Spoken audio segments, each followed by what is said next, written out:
when we talk about women and we talk about prevention, we need to talk about really taking back our power around our sexuality.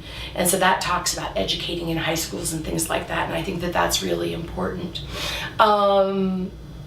Because until we actually teach everyone, not just gay men, not just injection drug users, everyone how to be safe in the sexuality that they choose, then HIV will be out there and people will be at risk for HIV.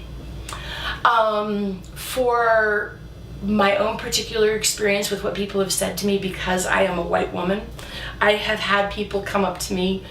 I've had some people at HIV conferences come up to me and say, "So, how'd you get it? Are you an injection drug user or are you a hoe?" Okay, what to do with that? That's a bit challenging. And so even in our own community, it feels like you can put people into groups. And so instead what I say, and we haven't talked about it yet, and I'll go into it a little bit, is about how I got infected. Because I wasn't an injection drug user and I wasn't a hoe, and who cares even if I was. In my particular case, the way I got infected was that I trusted the wrong guy.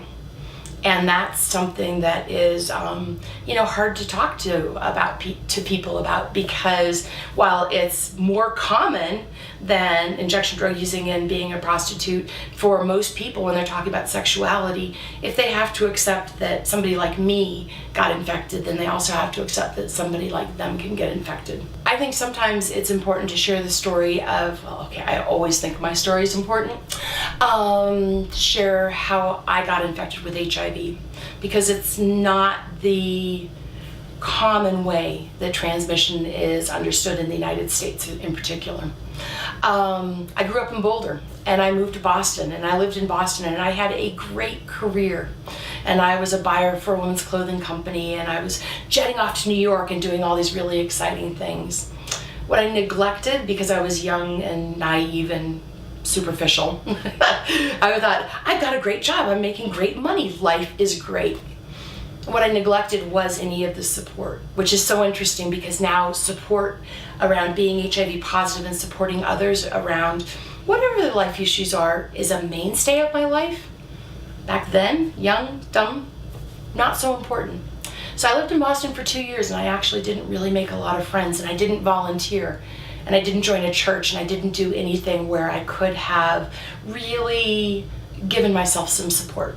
But I thought, I'm making a lot of money. Why do I need friends? Until one day I hit a really tough patch. And I thought, okay, this is where you need friends.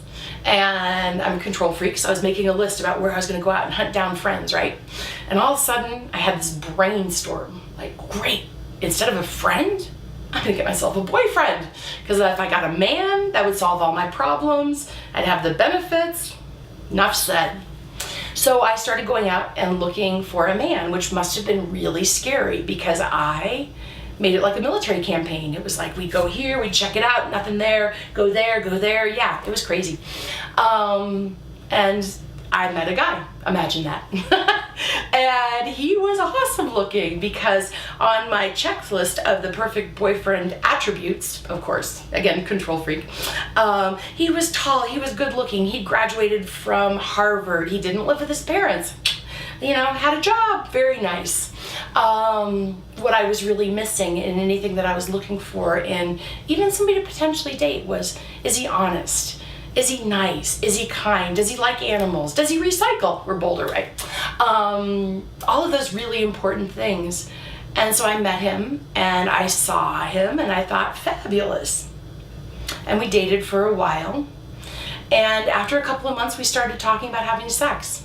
And I tried to have the talk with him, which, you're supposed to have this talk about partners, and it's supposed to be in a neutral environment when you're sober and all your clothes are on. And I thought, oh my God, I can't do this.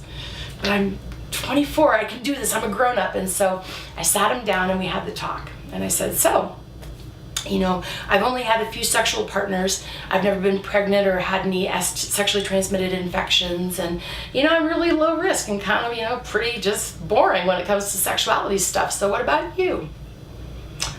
And here's where it becomes a problem, because he looked right at me, right in the eyes, and he said, yeah, I'm exactly like that. Well, I'm not pregnant because I'm a guy, but yeah, I'm really low risk too. And so we agreed that I'd go on birth control pills and we didn't need to use condoms. And sadly, being young and naive, and also being in a place where I really wanted somebody special in my life, I didn't ask more questions. I didn't negotiate condom use. I didn't even think that we needed to use condoms because we were just both low risk. And sadly, that's the one who infected me. So, for all the teenagers out there who think that if you don't have sex, you're gonna die, trust me, trust me, it is not the case. Because in my situation, what I had to wake up with every single day after I found out I was HIV positive was that I settled on a guy because I felt lonely and I wanted him to solve my problems. Brought me a few extra ones, thank you. And that we didn't use condoms. I didn't insist on protection because I wanted to keep him so badly. And trust me, 20 years later, with HIV that I got from him, he wasn't a great deal and I wish I'd let him go.